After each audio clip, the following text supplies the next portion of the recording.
Hey Yappers, welcome back to Binge Yap Repeat. Today, we're diving into Season 2 of Nobody Wants This. We yap about everything in this season. Noah and Joanne's relationship and how this season kind of came full circle. Dr. Andy and the power imbalance in his relationship with Morgan. What may happen with Morgan and Sasha in the future.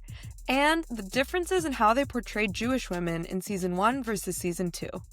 Hope you enjoy this episode as much as we enjoyed this show. Let's get started.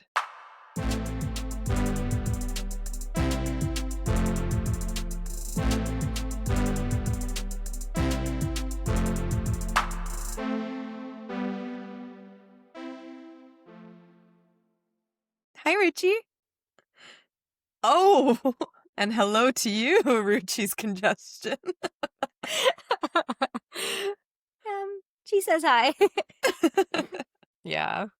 Sick af today. Nobody wants this, am I right? Hey, I ain't sick of that humor. Hey. Well, should we just dive in then?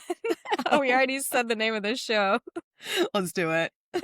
Hello, Yappers. Today we're going to be talking about Nobody Wants This, Season 2, which premiered October 23rd, 2025 on Netflix. In case you missed Season 1, the premise of Nobody Wants This is about the relationship between an agnostic sex podcaster, Joanne, who is played by Kristen Bell, and a newly single rabbi, Noah, who is played by Adam Brody. There are also a couple of other notable characters like Morgan, who is Joanne's sister and also sex podcast co-host, Sasha and Esther, Sasha being Noah's brother and Esther being Sasha's wife / Noah's sister-in-law, Lynn, who is Morgan and Joanne's mom, and I forgot the name of their dad. That's okay. I don't know. Not important. Not important. I guess that's it. That's kind of the most of Yeah. Oh, and Bina, the mom. Oh yeah, Bina, Noah's mom. Noah's mom, yes. Okay, let's get into it. There's so much that I want to discuss about this season. Me too. I cannot wait. Shalini, what are your thoughts? I thought it was good. I really loved Season 1, and there are definitely some really strong criticisms I had for Season 1, but overall, the story really hooked me. I feel like it's been so long since we've seen such a relatable love story rom-com where they're facing real-world issues. It's not like fake contrived. I don't know. I felt like all of the conflict was very real. None of the characters were super unreasonable. It was like I really just wanted to root for everybody in the show, which I loved. I think coming into Season 2, I didn't really know what to expect, but a few things fell a little flat for me. I feel like, well, I'm sure we'll get into this, but I feel like they ended up in the exact same place they were at the end of Season 1. Yes, Which totally is my agree. biggest issue with it. It's like, what changed? You still don't know what you're gonna do. Yes. Isn't this the same revelation you had, Noah, at the end of Season 1? I don't know. So I was like, what did we go through all of that for? What was the point? But that being said, I really loved a lot of the moments in Season 2. I read that there's some criticism that like everything that made Season 1 good falls flat in Season 2, but I don't think that's true. I still thought Kristen Bell and Adam Brody had really great chemistry. I think Morgan, played by Justine Lupe, is hilarious. And like Yes. everything she said, I laughed out loud. And I loved her arc, and I love her and Joanne's relationship. And yeah, just still, it still had that like very heartwarming, like fall, cozy, like blinking lights, you know, that cute ambiance and very cute storylines. Yeah, I totally agree with your points. I think Season 2 kind of felt like a better version of Season 1, but it emotionally, like all of the conflicts, the character arcs, they were kind of the same. Actually, okay, I'll take that back. Maybe not the character arcs, but definitely like the emotional conflict of the entire season was basically the same, which I was like, feel like you kind of resolved this in season 1, but it doesn't seem like you did. So looking back on season 1, I know you went and looked back at the actual episode. So I felt like in season 1, maybe the only difference there was season 1 was more about, oh, you need to converse so I can get this job. But then in season 2, it was like, oh, I lost the job, but you still need to convert. Maybe I think like that was the whole part that was a little bit muddled for me, and why it felt like the emotional conflict was the same. Also, I felt like season 1 ended the exact same way as season 2 did, right? They're like running after each other, and then they're like, Yeah. it like they break up, then they run after each other, and they're like, actually, it doesn't matter. Yep.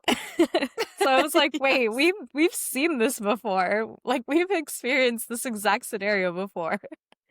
Yeah, it was very similar. So yes, I did go back and watch the very end of season 1 because I was like, I want to see what changed. Like what happened in season 1 that could have been so different than season 2? Am I remembering this wrong? And basically what happens is in season 1, she talks to him and she says, I don't think we can do this. Like, it just doesn't make sense. I really like you, but like, sadly, it's just Yeah. not going to be our journey. Then she runs away. He runs after her. She gets off the bus and then turns around and he's standing there. And then he's like, I don't need both. And then they kiss. Okay. Okay. Season 2, what happens? He says, I don't see any way out of this. I'm gonna go. He runs off. She runs after him. Yeah. He runs after her. Then Yeah. he turns around and she's there. And then he's like, You're my soulmate. It doesn't matter. Yeah. So for season 3, like there's no one left. Like we've done the 2 iterations of these 2 people running after each other. Um Season 3, like, is conversion now still an issue for them? Like now I'm not sure, right? Because I didn't think it was based on the ending of season 1, but then it turned out to be a major plot point in season 2. I know. Oh my god, when the first episode, the dinner party happened. Also, another dinner party in episode 1, in both season 1 and season 2. But the dinner party episode in season 2, very first episode, when they like realized that each of them had different expectations, where he's like, "Oh, well, like she's gonna convert eventually," and she was like, what? Huh? I thought we took Yeah. it off the table." And he's like, "No, it's tabled." And she's like, "No, it's off the table." I was like, oh no. Did you guys not talk about what it means if you're getting back together? Yeah. I actually thought that was a pretty relatable moment because I often think that people have this kind of like, oh, when you say tabled it, does that mean we're putting a pin in it? Or does that mean we're like not talking about it ever because it's like not an issue and we're gonna like maintain the stance all the time? Like, I thought that was actually a good conversation or like a good thing to have because I can actually Mhm. see a lot of couples having this kind of miscommunication issue because of like the metaphors that they use, you know? Okay, but I didn't think it was about is nomenclature the right word? Or like Yeah, the about, sure. yeah, I didn't think it was that issue. Like, I think tabling was a way to explain what they thought had happened, but I don't think it sounded like she was just saying, I thought when we got back together, that meant that you didn't want me to convert. And he was like, oh, I just thought I was giving you more time. And I was like, how did you guys Mm, not think about that? How did mm. that not come up until now if you I got back agree. together?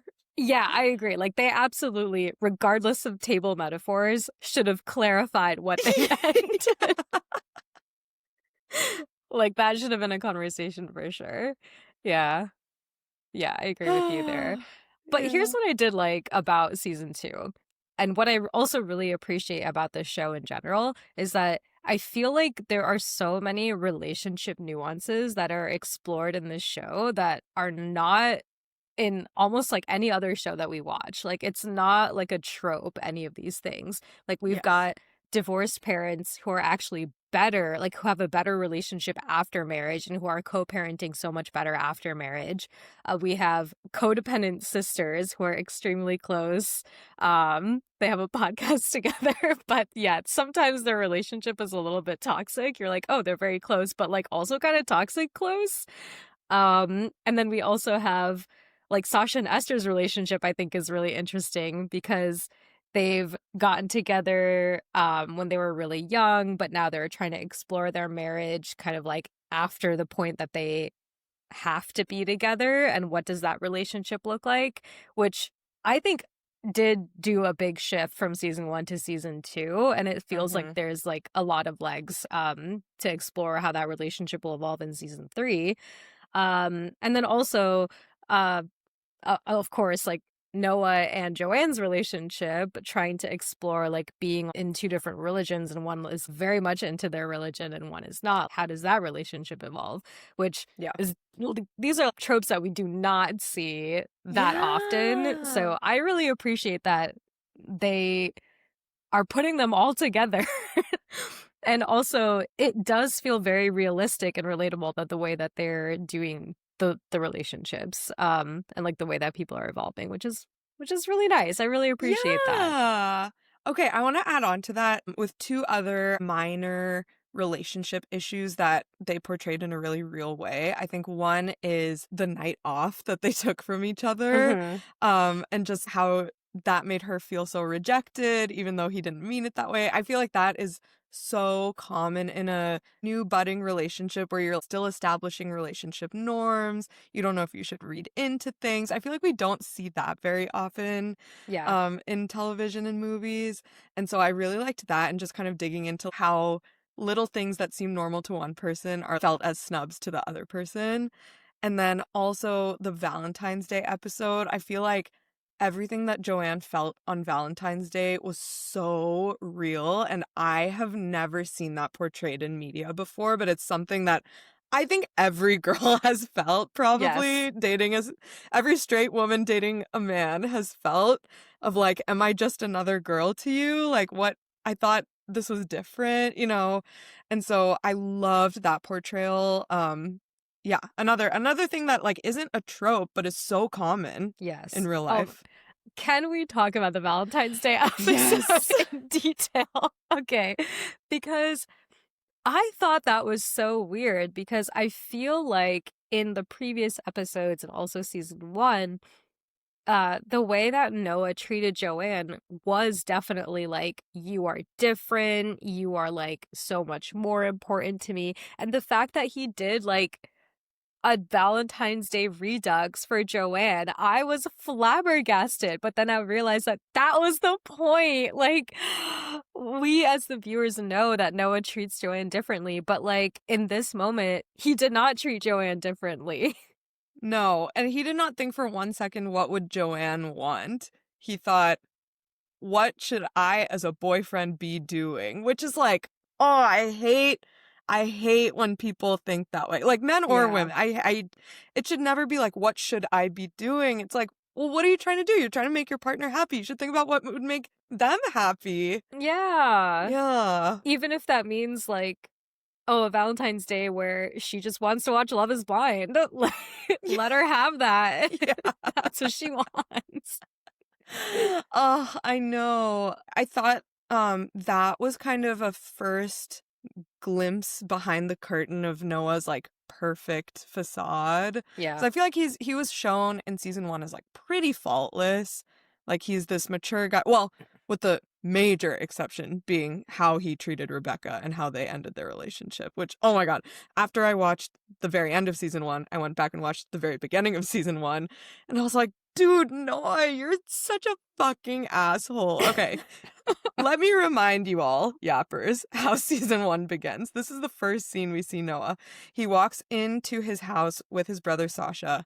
Rebecca is there preparing their brunch that they're going to have as like a group of 4. And Noah sees that Rebecca's wearing an engagement ring. And he's like, what is that? And she's like, oh, yeah, I found it in your drawer, which also happened to be locked, but I found the key. Ha ha ha. And she like tries to make a joke out of it. And he's like, how could you go through my stuff? That's such an invasion of privacy. And she's like, Noah, like, we both know you were going to propose to me. It was going to happen. But now we're past that. Now I say yes. Like, let's just move on and be happy. I've talked to your mom about wedding venues and stuff. And he's like, you talked to my mom. Blah, blah. And it's like, dude, how long have you two been together? Years. Like, what is wrong with you? Shit or get off the pot, sir. And so, yeah. Okay. All that aside, sorry, coming back to the original of like, that is obviously the major flaw we see in Noah in season 1, but like him with Joanne, we don't really see any flaws. And so I liked that is kind of coming back to haunt him in a way where like he's not just getting by and like moving on to the next scot-free. It's like it is a theme and it's becoming a pattern. And Joanne is seeing that, and she's holding him accountable, which I really appreciated. So yes, I also really like that. Although I have to say, when Joanne first brought up the point, she was like, I've memorized all of Rebecca's pictures on the internet, and I know that this is Rebecca's LinkedIn picture where she's wearing this necklace that says Rebecca on it. My first thought was like, oh, what if Rebecca really liked this necklace?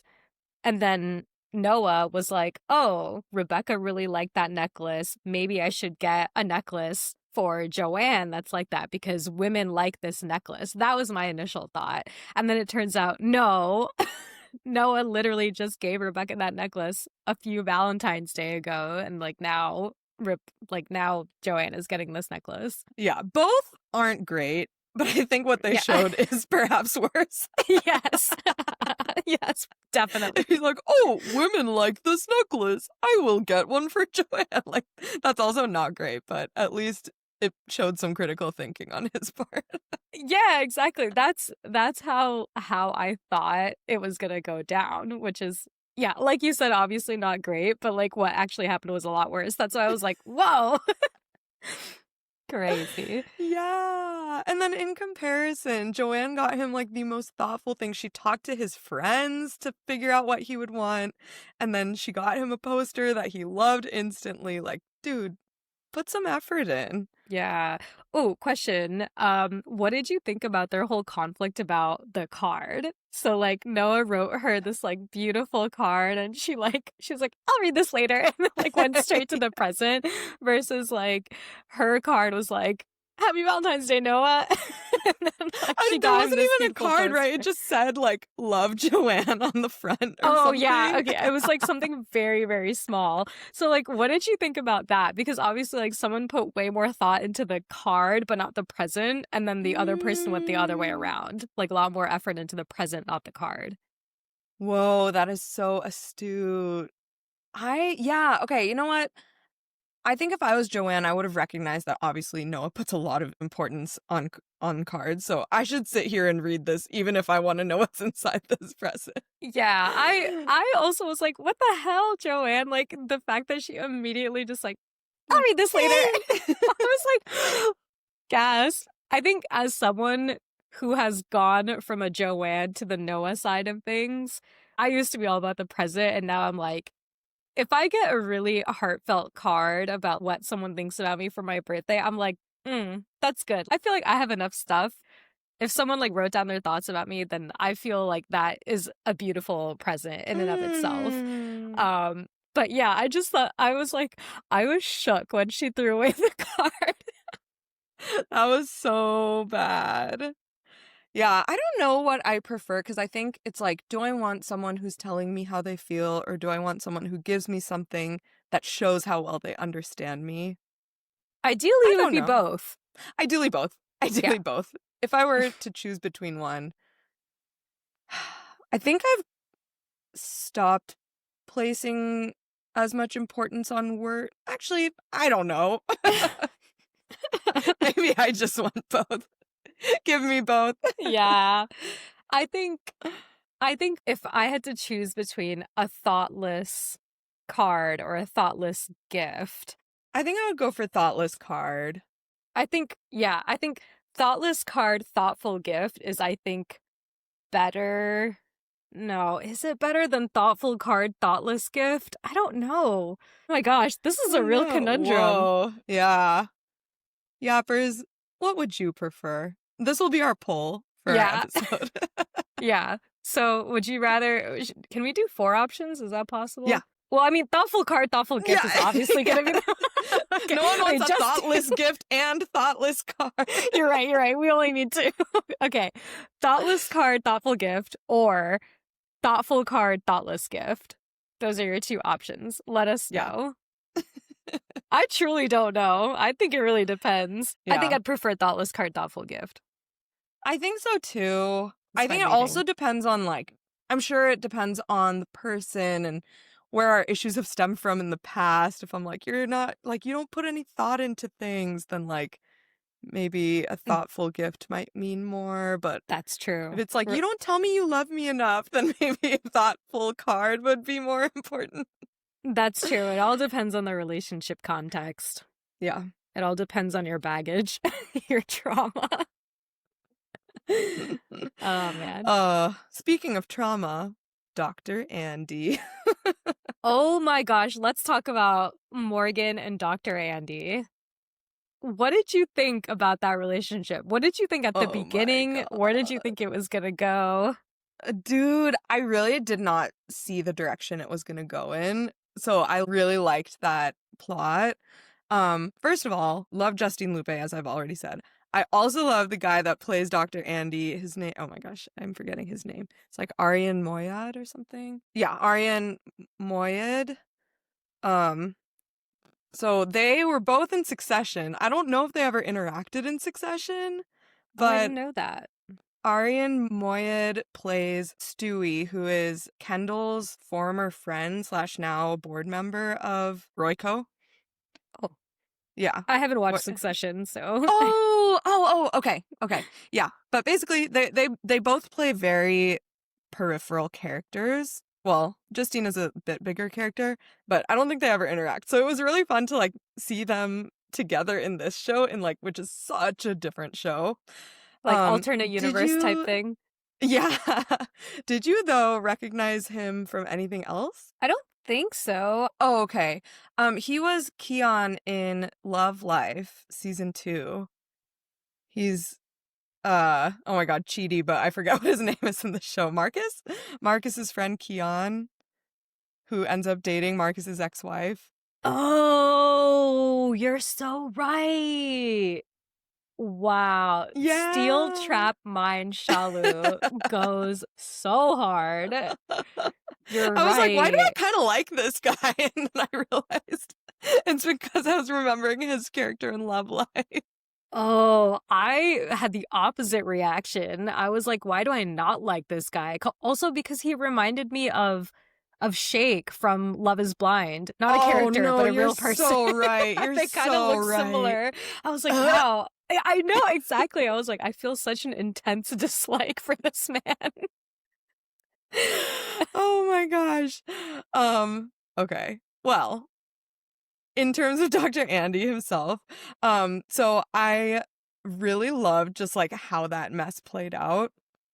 Dr. Andy, very flawed man, very flawed therapist. But I thought it was interesting how first Morgan is feeling so loved and so seen, and she's like, he puts me on a pedestal. I've always wanted to be loved like this. And as you're going through it with her, you're like, yeah, he knows her and he knows all of her deep insecurities. He knows her flaws. And yeah, that is great. He does love her for who she is. That's beautiful. And then as you keep going, you're like, well, the way he found this information out is so unbalanced, and she actually knows nothing about him. So I thought that was a really great way to portray that power imbalance and that knowledge imbalance. And then when her mom is finally like, you don't want that. You want an equal partnership. She's like, oh, yeah. Yeah. Another relationship nuance that is actually very realistic. Although I don't know how many people end up dating their therapist, but totally agree that something that looks really great on the outside, oh, wouldn't it be great if you were just in a relationship with someone who knows all of you, all of your baggage, everything, and accepts you regardless? Wouldn't that be great? There was another side of it, though. You don't know any of theirs. Yeah. Oh my God, Yeah. in therapy when he was like, in the 2 years we've known each other, you've never asked me one thing about myself. She's like, we were in therapy. You were my Yeah. therapist. Yeah. Oh my gosh. Yeah. Ah, Also, I hate that it took them to the engagement party for her to realize all of that stuff. I know. I was I like, the know. non-refundable deposits, no. Oh no. Also, who's paying for this? Do you think he's really rich? I mean, I guess they've shown that he's pretty rich. Yeah, I think they had said it before. She had mentioned that he overcharges his celebrity clients, and that's how he paid for it. Okay, that's pretty funny. Um, yeah, but that was another relationship where I was like, this feels icky. I don't know where this is going to land. Yes. I was actually really on Joanne's side for a lot of that. I was like, I really hate this relationship. This power dynamic is crazy. I wish they broke up. But then after like seeing how he treated her for Valentine's Day and like all of these things, he was so kind to her. I was like, okay, tentative support, like tentative optimism. And then by the time the engagement party came around, I was willing to support them. But then I was like, oh, she doesn't want this anymore. Let's go. Let's go. Yeah, that was so funny when Joanne was like, this isn't a trap, right? Because I'm going to let it rip. I was like, yes, Joanne. Yeah, I love the way Joanne was like triple checking. She was like, I need to make sure because there's no coming back from this. Okay, I have a lot of other questions, but I don't know if I have anything else Oh, on Morgan and Doctor. Oh, yeah, go ahead. I guess I have a general question, which is how old do you think all of these characters are supposed to be? All of the people Oh, in their generation. So good question. Morgan, Morgan and Dr. Andy, Joanne and Noah, and Esther and Sasha. How I old are they supposed to be? I was thinking like mid to late 30s. Okay. Yeah. Like I maybe think that makes sense. Morgan is the youngest, right? Morgan is the youngest, yeah. She might be in her early 30s, but I was thinking everyone else is like mid to late 30s. Okay. Okay, I think that makes sense because Sasha and Esther have a like 13-year-old, but they had her pretty young.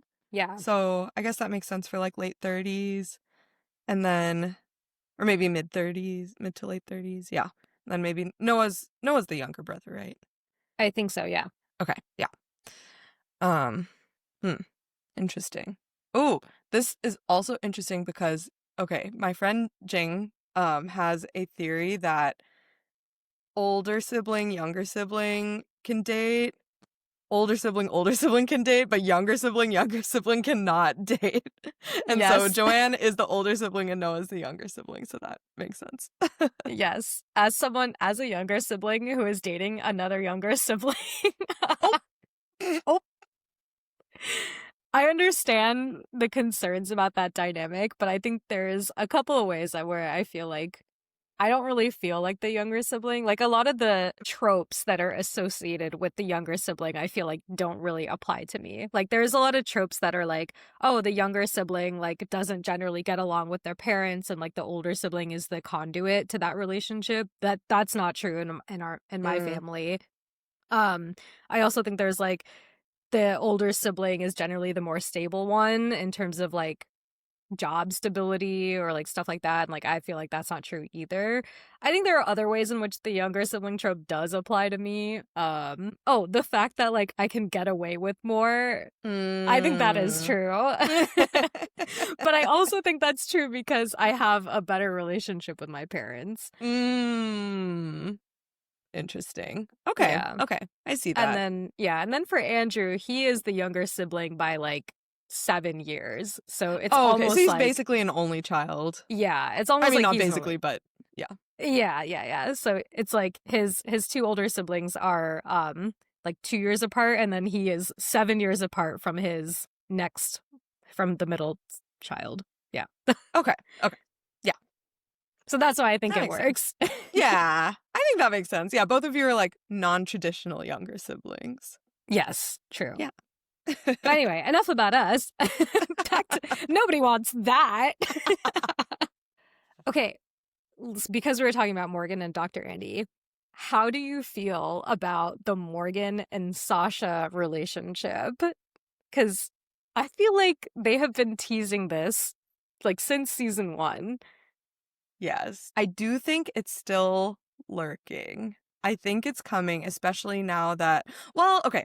I was going to say, especially now that Sasha and Esther may be taking a break from each other, it might happen. But Hmm. then Sasha said that thing at the end of the last episode, which was like, if she thinks I'm just going to wait around while she figures her life out, she's right. Which I thought was so sweet. But yeah, so then I was like, oh, so is he going to be open to exploring anything? Because I think what I would expect to happen is that now that he's taking a break from Esther, he and Morgan spend more time together because they also kind of rely on each other emotionally.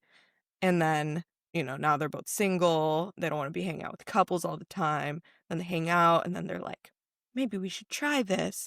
And then they date for a bit and then they're like, we're better as friends. And then they go back to being friends. And then he gets back with Esther. And then his relationship with Morgan causes problems with him and Esther. That's how I expect it to play out. I think too. Yeah. Okay. Okay, cool. I think Morgan and Sasha will like try to explore something and then absolutely hate it and then be like, no, this was way better when we were just like hanging out as friends and like talking to each other as friends. Mm. Okay. Yeah. Yeah. Even though he said that thing about waiting forever for Esther. I'm not sure. I feel like Esther might do something where I don't know, like maybe she'll try like opening the marriage or something and then she'll like try dating and then Sasha will be like, "Okay, well, I guess if we're like trying to date other people, I'll also try, but then it just won't end up well." That's what I think. Mm. Okay. Yeah. I could see that. Okay. Can we talk about Sasha and Esther's relationship? Yeah, let's do it. Okay. So I guess maybe after this we can also talk about just like how they've portrayed Jewish women in season 1 and season 2 because I want to talk Yes. about that. I want to talk about that But too. maybe just focusing on Sasha and Esther. So I thought in season 1 it was obvious that they have settled into this dynamic where Esther is the nagging wife and Sasha's the oh, okay, like blah, blah, blah. I'll comply to your demanding needs, whatever. Which I also hate that trope, but that aside, um, then in season 2, in the first half, I actually thought they were being so cute and like I was so happy for them. And then something shifted. I don't know what it was, but at some point Esther just stopped caring or something. And I don't Yeah. know when that shift happened. I think we saw it manifest during the Purim episode Yeah. where Joanne came over to Esther and she was like, "Oh, like Morgan and Sasha are talking. Do you want me to break that up?" And then Esther was like, "Honestly, I don't really care." Yeah, Yeah. that's when At I was first I like, was like, wow, I was like, this is healthy. But then it turned out it's like, oh, she just doesn't care at all about yeah, him. yeah. Yeah. But then how? Because, we saw that episode where they're taking that dance class and then he surprises her with that, The Seven dance. Rings dance, which is so cute. Yeah. And she's like so happy. That was Valentine's Day, right? Yeah, it was. Yeah. So what happened between then and episode 6, which is Purim? I think it was Huh. the whole kids conversation because Mm. Sasha really wanted another baby, and then Morgan was like, I really don't. And like this is a fundamental disagreement that the Oh, two of us Esther? have. Or sorry, yeah, Esther didn't want another baby. And I think it was because I feel like Esther was trying to go along with this idea of like, okay, maybe we should try, but then when she did the pregnancy test and realized that she wasn't pregnant, she probably felt this overwhelming sense of relief and was like, wow, okay, at the end of the day, I do not want another child. Um, and I think she was maybe trying to convince Sasha of that, but then didn't realize how strong her own feelings were. And then maybe Sasha like didn't really acknowledge those feelings. I don't Mm. know. A lot of these things like we didn't really see explicitly, so this is just my guess. Yeah. But I think things started to go downhill after that. Yeah, okay, okay, that makes sense. I didn't put it together that it was the kids' conversation that maybe started shifting things because I was like, what? How did we go from cute dance class to this? So sad. Yeah. Okay, yeah, maybe that is what they were trying to show that like he just doesn't really see her and like appreciate her. Maybe he's like, I want one more kid, but he's not like, I like really want to have another kid with Esther or something.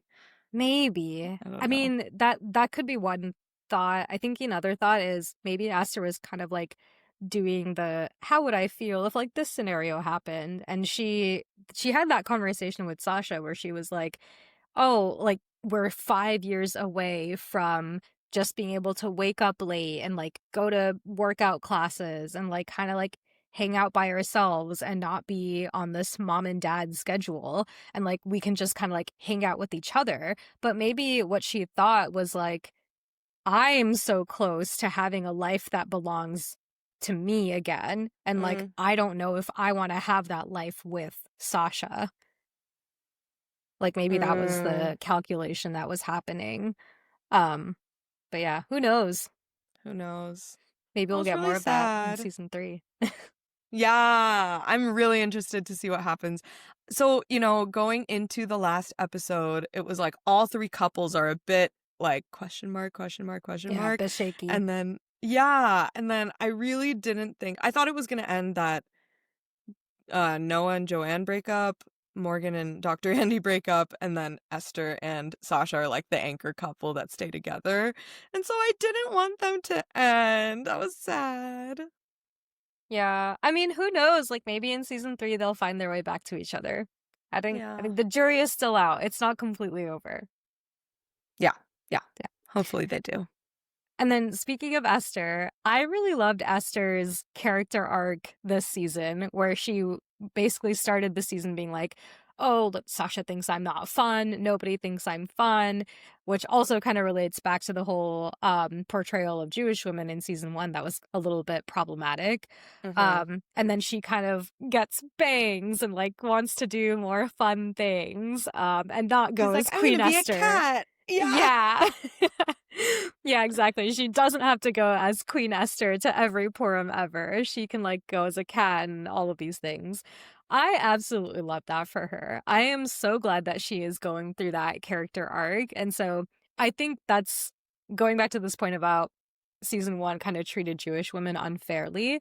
I think Hmm. season 2 did a better job of that. I wouldn't say they did the best job, but I think they Yeah. did a better job.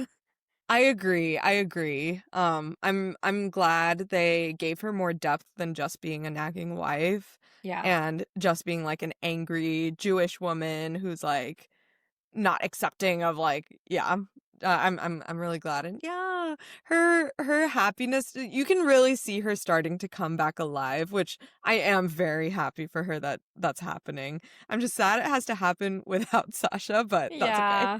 But if that's what it takes, love that for her. Yeah. Oh, so do have a fun fact. So in season 2, the show actually brought on 2 Jewish showrunners for season 2. So Jenny Connor and Bruce Eric Kaplan. So they wanted to like get away from this problematic depiction of Jewish people, and so they brought on these 2 Jewish showrunners to have a Oh, better thank God. perspective. Yeah. So I think they did do a good job of that. I definitely felt like it wasn't as problematic as season 1 was. Mm. But do you feel like there is something more that you want to see in season 3, or like do you think they did a good enough job? I thought they did a pretty good job. I can't think of anything where I was like, oh, like, why are they still putting this stereotype, blah, blah, blah. I thought they didn't paint any of the Jewish women unfairly at all. I actually thought I'm so glad they kept Rebecca in the show because I think just showing how she's growing outside of her relationship with Noah is so important to Yeah. see.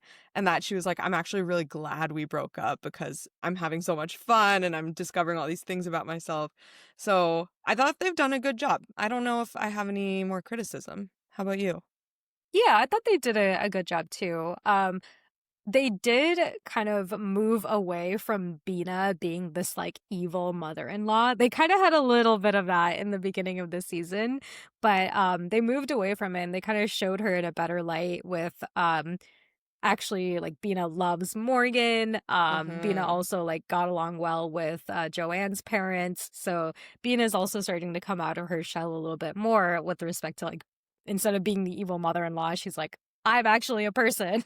Yes, yes. And I have to say, it felt very natural as well. It didn't feel like, oh, they suddenly got like a PC team on board to like make everything okay. It's like how the character progressed felt very realistic. Because she was still quite cold in the beginning, and then like, it just showed her taking time to open up, but like eventually she starts accepting things, and which I think is very realistic. Yeah. What do you think about Joanne's mom's spiritual awakening with Judaism? Oh my God, I had the same reaction as Joanne. I was like, oh, please, lady. Like, Yeah. no. But I thought it was really funny, and I loved Joanne's reaction, which was like, what? A, that's ridiculous. B, why can't that be me? Like she was she was like kind of jealous that her mom was going through this, even if it lasts like 2 seconds.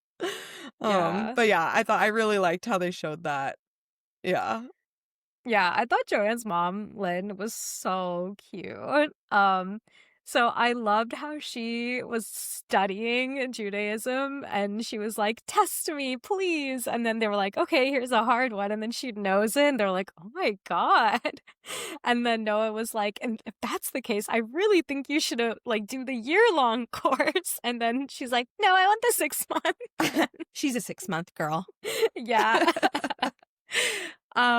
I also really, this is like apart from the Judaism, but I really loved how she was like locked into her movie during her birthday with like her little pink headphones and her little iPad on the bed eating popcorn. I was like, I want to be her when I grow up. Like, I want to be an iPad grandma. Wait, okay, I missed this scene, but our friend Sarah mentioned multiple times to us that she wants to know where Lynn got that popcorn bowl from. So I need to see this popcorn bowl because I don't remember it. I'm gonna I don't find it. remember it either, actually. She said Okay, it was let like me a find it. pillow. I was confused. Hmm. Oh my God, wait, I wish I could zoom into this. Do you see this bowl? It is a Oh, pillow. yeah. Wait, but it's like on the stand? Yeah. Oh God, my camera is going crazy. It's a pillow with a bowl inside and an iPad stand coming out of it. What in the world? What? Pillow, bowl, popcorn, stand, iPad. It exists? It exists. Okay, I see a Temu link for it. Oh my God. Wow. Okay, here, let me just present my screen. Okay, this is the Temu link. Soft plush fabric pillow stand holder for iPad. So you can see that there's like a little bowl here. Whoa. And the stand is like on the side. This is so cute. It's so cute. Sarah, you need to buy it. It's only $32.53. It's 78% off. Classic Temu. Great. Anyway, so that's that popcorn stand. The mystery Okay, is cute. solved. Love it. Okay, so going back to the whole like Judaism thing, do you think that Joanne will eventually convert? Good question. Okay, this actually is one criticism I had of the show and how they portrayed Judaism is her conversation with Esther towards the end when Esther's like, "See, you're funny. That's Jewish." And like, you love talking about other people's business. That's very Jewish." And it's like Judaism is more than random personality traits, And I feel like that I didn't like that was her revelation point. I feel like that should have been a stepping stone to be like, maybe I should open my mind to what Judaism really means. Maybe it's not exactly what I thought it was. And like maybe that could happen in the middle of the season and then at the end she like realizes that she's really connecting with something from a story that she learns or something in Judaism. But I didn't like that her big revelation was like, "Oh, yes, I do love gossip and I am a funny person, funny cynical person. That means I'm Jewish." Like, I don't know. So that was Yeah. one issue I had. I guess I don't know if she's going to convert. I think what they're going to show in the end is that she's not going to convert and they end up just loving each other for who they are. And she's like come a long way in like doing Jewish things and like understanding Judaism, but like she is not herself Jewish. Yeah. I think that's kind of where it's leading to. I hope that's where it goes because I agree. I think when she was like, "Oh, I think I just moved an inch," about like, "Oh, like Judaism is looking at things from all angles." Like you already do that. You already look at things from all angles. This is why I think you would be like such a good like Jewish person or something. Yeah. Yeah, I agree. I think like yeah, I think religion is more than just these like random personality traits. I Yeah. feel like what they're trying to portray is maybe so that Judaism is not this like big deal in quotes and it's really more just about the community, but I feel like the way that they said that was a little strange in the sense of like, oh, like you like to know people's business. That means you're like a Capricorn. It's like it kind of felt like that. Wow, I'm really hating on Yeah. astrology in Oh this yeah. episode. Wow. Catching strays. But I think like yeah, I agree with you. I feel like it should be more about like this is what Judaism means to me. You should find out what Judaism means to you, and Yes. if you want to convert in the end, like you should do that. But I agree. I feel like the way that it's going, if she converts in a way that she explores something in season 3 and then she's like, "Oh, this is what Judaism means to me. Now I want Hmm. to convert." I think that would be a more realistic story than like what people have told her, what Judaism should mean to her, or like Yeah. it's not a big deal. It's like this kind of thing that you're already doing. Yeah. Yeah. Yeah. So, unfortunately, we didn't get to see what exactly her conversation with Esther meant to her because she skedaddled off to find Noah. Yeah, she booked it out of there. I guess we'll see. Yeah, we'll see.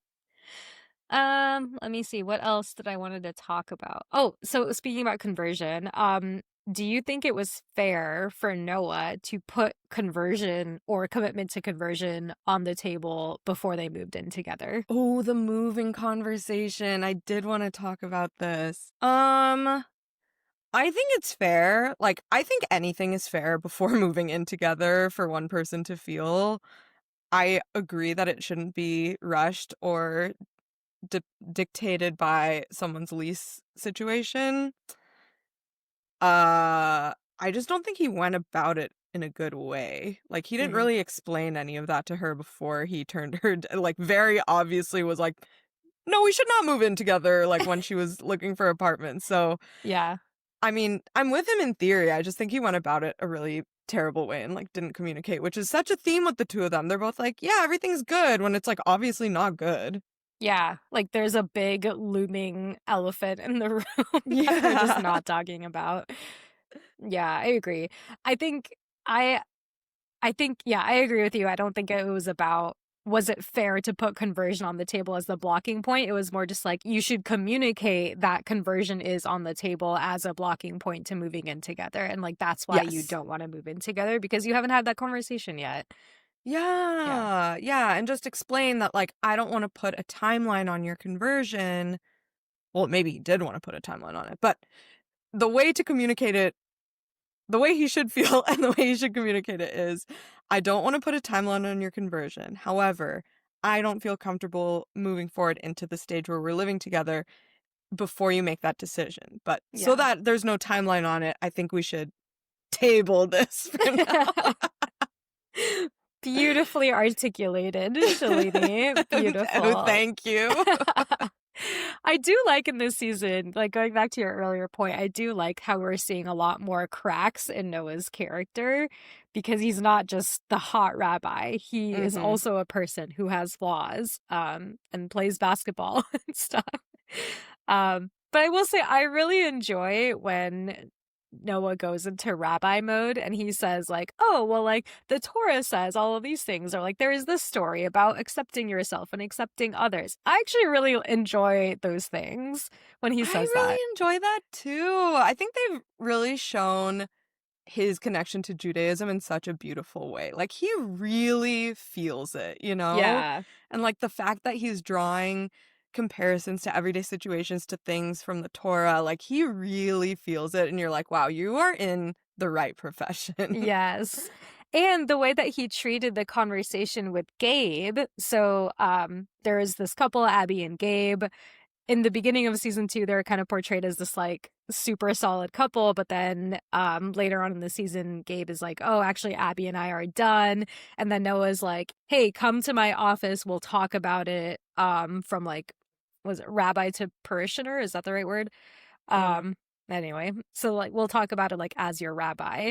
And then they go into the conversation and Gabe's like, let me guess, you're gonna say that marriage is a commitment and I should commit to my wife. And then Noah was like, well, I was gonna say that, but at the same time there are like nuances and everything about a marriage which we should talk about just from all the angles, like how you feel, how you think Abby feels, like all of these things. And that was something that Joanne kind of like told him about, which I thought was great. It was like, Mm. wow, even as a rabbi, he's like very open-minded and like he's approaching this conversation in a different way because of Joanne. So I thought that was a really sweet Mm. moment. That is really sweet. I do okay, actually, wait, I don't want to forget because I do want to talk about Abby and Gabe, Mhm. but on the Noah and Joanne point, I do really like how they clearly make each other better, you Yes. know?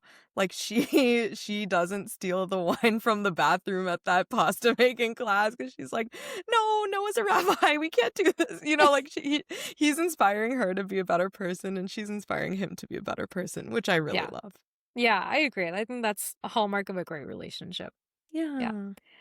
And then going back to Abby and Gabe. Oh my gosh. So, fun fact, Abby is played by Leighton Meester, right? Meister? I Yeah. don't know. Meester. Meester. Meester, who you probably know as Blair Waldorf from Gossip Girl. And she is Adam Brody's IRL wife. Yes. So fun. Yeah. That shot where she has her arm around him as she's talking to her followers and then she like shouts something in his ear and he like looks all uncomfortable. I was like, I see what you're doing here, show. Yeah. Like really putting them together for a scene. Yeah. Oh, yeah. I really That's like cute. seeing them have to act as strangers. Yeah. How long have they been married? A while, I think. I Oh, think they okay. have kids. I actually didn't know that they were together until I started doing research for the show. Okay. Their daughter was born in 2015, so they've been together. Oh, okay. So Josh Schwartz created both The Office, sorry, The Office, The OC, and Gossip Girl. Very different, very different Yeah, very shows. different. And that's when the two first met. And then they started dating in 2013 and tied the knot a year later in 2014, and then had a daughter in 2015, and they're Wow. still together. So Cute. 11 years now. Wow. Yeah. Aw. Good for them. Good I for thought that them. was cute. So cute. Oh, I had one very small thing. You know when Noah went to his old head rabbi's house and the rabbi was like coming out of his scuba training thing? I liked that they showed him with his towel wrapped around his neck, kind of like the stole he wears in temple. So he Yeah. still had that rabbi look to him. That's true. That's a good point. I didn't even pick up on that. That's funny. Okay, that was all I had. Great. Okay, so all right, the three things that Sarah wanted to talk about was Judaism portrayal of women was not super fair in season 1. They went a bit Mhm. softer. Okay, we talked about that. I feel like a lot of Morgan-Joanne relationship codependency and complexity, which I honestly don't know that I loved. Like, Morgan was Mm. so unhappy for Joanne and then had blinders on in her relationship. Mm. Yeah. Um, what are my thoughts? I actually really liked how they portrayed the sister relationship. I thought it was pretty realistic, especially for sisters who are pretty close in age. And, like, you just naturally feel some of that competitiveness and, like, where your sister is in life versus where you are in life. Mm.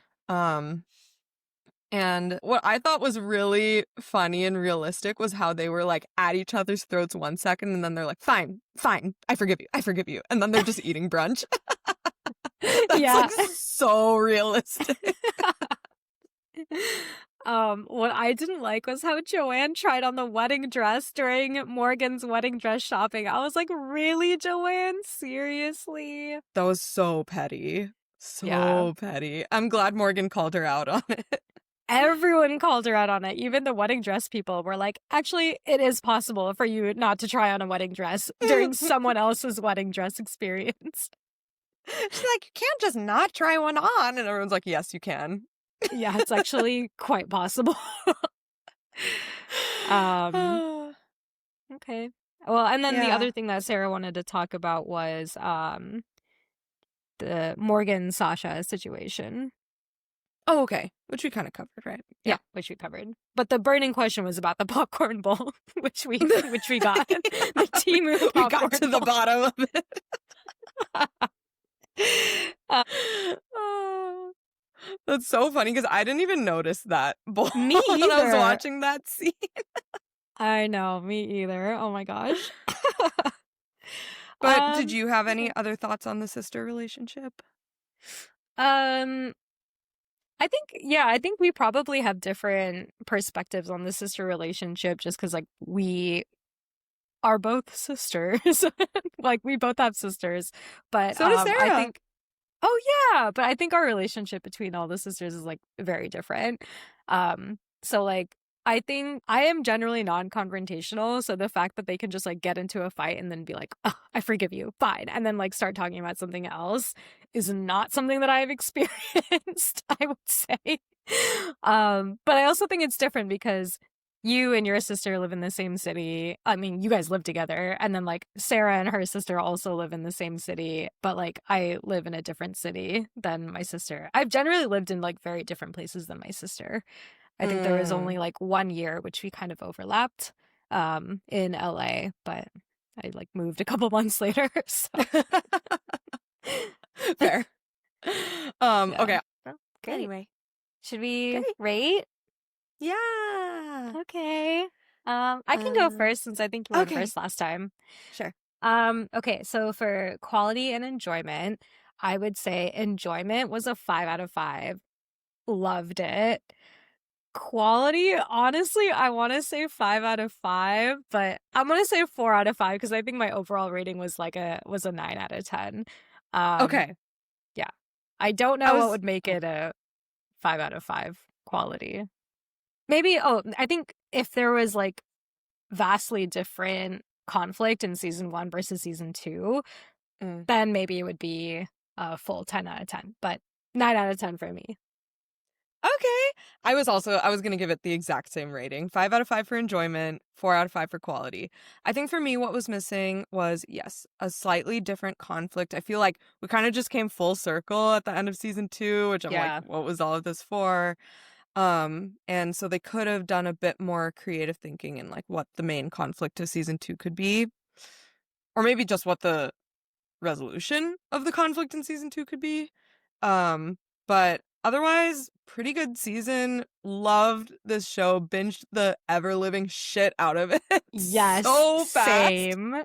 I think for me it was, like, in 2 sessions. Like, the first Mhm. session was the first half, and then the second session was the second half, and I was like, Yup. "Oh, I'm done."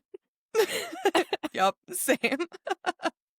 So yeah, I liked it. I like that they're giving more depth to Noah's character and a little more flaws. And that Joanne, I can really tell she's maturing because I thought Mhm. season 1 she was pretty immature, and I feel like she's not really. I don't really think of her as immature this season. So Yeah, that's true. Yeah, I think they did a lot of things right. They did a lot of like good character development, good portrayal of relationships and all the nuances about it. But yeah, I agree. I think it just all came full circle. And even the scene, the ending scene was also so similar that I was like, come I on, know. guys. But I feel like, I'm optimistic for season 3. I can't wait to see where that goes. Yeah. Yay. Yay. All right. Well, now it's time for Binge in Progress, the segment of our show where we talk about things that we're watching outside of the show that we just covered. Shalene, you want to go first? Sure. The main one for me this week was I finally watched K-pop Demon Hunters. Finally. Finally! Oh I my don't know what took God. me so long because it's a short movie. Months later. Oh my God, literally months later. I really enjoyed it. I thought it was so cute. I can totally see why it blew up. As you know, I have one major bone to pick with this movie, which is why did they never play the full version of Golden? Because that was by far the best song in the movie. Maybe that's debatable. I thought it was by far the best song in the movie. And I think like her hitting that really high note in Golden should have been the thing to seal the honeymoon finally. And Mm. I think that would have been so much cooler to see than the this is what it sounds like, whatever. Yeah. Yeah. And then I think you had said that to both me and Pudim. And then we were both like, well, we saw it when it came out. And so We didn't know the song we, Golden. yeah, exactly. We didn't know about the song. And we also like didn't even clock that it hadn't finished ever in the movie. But yeah, I think Golden was probably the best song for me as well. But I really like This Is What It Sounds Like because it was like, oh, previously how we sealed the honeymoon was because of like hate in our hearts versus the Yeah. demons. But now it's different because like we accept everyone for who they are. So like this is what it sounds like when you accept people for who they are instead of like have this one-sided view about demons. So, yeah. Yeah. I That like the is fair. messaging. I like the messaging. I think it could have been like a cooler song to I seal the see that. honeymoon. Yeah, I see that. But yeah, I mean, Golden Eh, is the one that's the most popular song anyway, out of the whole yeah, soundtrack. And not that This Is makes What It Sounds sense. Like. It also, okay, so this is what I was gonna say. It also makes sense that when you guys recorded your episode, you and Izzy, I think you had mentioned that Golden wasn't the number one song. And I Yeah. think it's because people just hadn't heard it yet because it wasn't in the movie. It was in the movie. It just I never mean, finished in the yeah, movie. but like the ending is like, you know? Yeah, that's true. Oh well, I think that's a really interesting perspective. Someone who's seen the movie months after it came out. And I posted on our Instagram and I was like, am I the only one upset by this? And I've concluded that yes, I am the only one that's upset by Yeah, it. because everyone watched it Yeah. months ago. Yeah. Although Izzy did agree with me that Golden would have been a better song for Sealing the Honeymoon, but Yeah, eh. that's true. Yeah. Oh well. Oh well. Let's see. What have I been watching? Oh, so ever since we got back from India, I wanted to start a Bollywood movie night with Andrew so that he knows all of the different Bollywood songs Oh my god, for yes. Meetha's wedding. We must educate him. Yes. So we started with Paheli, which is an interesting one to start with because that one's the one with Shah Rukh Khan and Rani Mukherjee. But the only reason that we started with that one is because we were in Rajasthan and Paheli takes place in Rajasthan. So we were like, I was like pointing out all of the different things that we saw while we were in Rajasthan, like the clothing and all kinds of things. And then we recently finished Kabhi Khushi Kabhi Gum, K3G. Oh my god. A core tenet of the Bollywood education. Core tenet. And I forgot that Rani Mukherjee was also in Kabhi Khushi Kabhi Gum. They really just recycled all the same actors for that Yeah. entire like decade. So I think the next movie that we're gonna watch is probably Om Shanti Om. I think that's another. Oh, interesting. Not Kuch Kuch Hota Hai? I don't know if Kuch Kuch Hota Hai is on Netflix. I was either Oh, fair. thinking Kalhonaho or Om Shanti Om. I think Mm, Kalhonaho maybe because it has this kind of the same. Well, I mean, it has Shah Rukh Khan again, who was in Paheli and K3G, and I guess will and in also Om be, Shanti Om. and in Om Shanti Om. Yeah, so it's gonna be a Shah Rukh Khan movie no matter what. But yappers, let me know in the comments if our next movie should be Kalhonaho or Om Shanti Om, or maybe a third. Kuch Kuch Hota Hai. I don't know. I'm open. Yeah. I love the soundtrack to Om Shanti Om. I think that's like one of the best Bollywood soundtracks ever created. Like, I love Kuch Kuch Oh, Hota Hai. I love Kabhi Khushi Kabhie Gham, but something about the Om Shanti Om music just like haunts me. It's so good. really? What's your favorite song? My two favorites. One is Main Agar Kahun, which means if I say, or like if I speak. And it's just like, oh, it's so beautiful. It's like do do do do do do do do do do do do do. It's like a really like Oh, haunting theme, and then it's like Main Agar Kahun, do do do do do do. yeah, I remember that Oh, it's song. so Okay, not beautiful. to be confused with Agar Main Kahun, which is Oh, Agar Main Kahun, oh. Mujhe Tumse Mohabbat Hai, which is from a different movie. Oh, okay, yeah, I don't know what movie that's from. Wait, I'm gonna look And this then up. my other favorite is Ajabsi, which means strange. Oh, I love that one. So cute. Basically, Yappers, the translation is like, there's something strange about your eyes. It's this really cute song that's like, do do do Oh, do do do Aankhon do mein teri do. ajab si Ajabsi, ajab. Yes. Ajabsi, Ajabsi. That's Yeah. so cute. Yeah, It's so really those are my cute. two top songs. And then there are also some bangers. Yeah, I think what I didn't like about Om Shanti Om was the banger that's like, all the cool girls, put your Oh, hands up and say, Om Om Shanti Shanti Om. Om. I really, I mean, like, I get it because it was like, oh, here are all the famous actors and actresses that are now like cameoing in this movie, and it was like a big budget like production and everything. But I was like, this is going on way too long, and it's honestly not that good of a song that I would want to listen to it for like 10 minutes. Yeah, yeah, that one, Divangi Divangi or something. Something like Do that. do do do do do do Y- do do do Yeah. do. Okay, okay.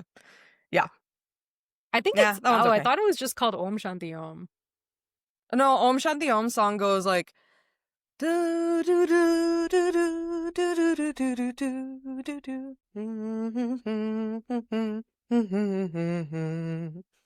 Do do do do do do do do do. She's still going. Yes, it's, Kete Om Shanti Om. Yeah, yes. yeah. Okay, that's when it locked into me. Okay, when you said I was Om like, all right, I Shanti gotta keep Om. going.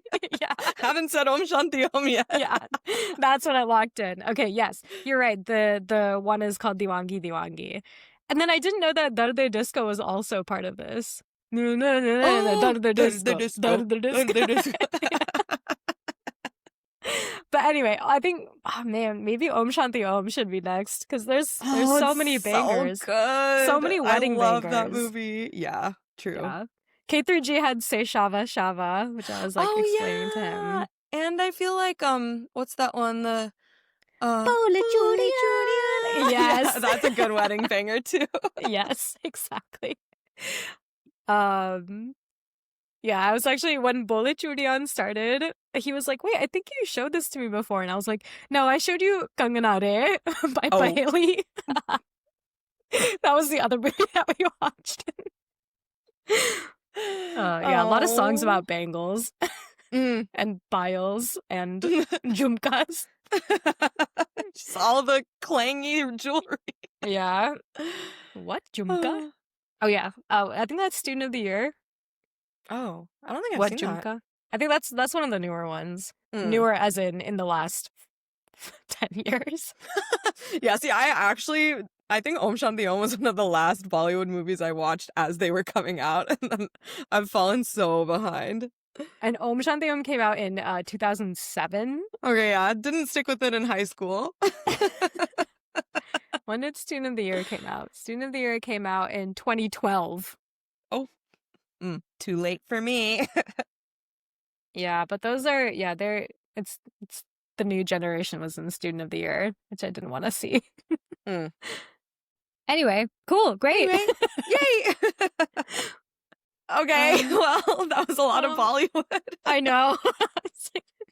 I don't know A how lot of K-pop and a lot of Bollywood. a lot of international. Hey, yappers, tell us what international content you're consuming in the comments. Thanks for yapping with us. If you loved this episode, have some hot takes we missed, or if you've got a show you're dying for us to binge next, follow us on socials. We're at Binge Yap Repeat. Until next time, happy binging!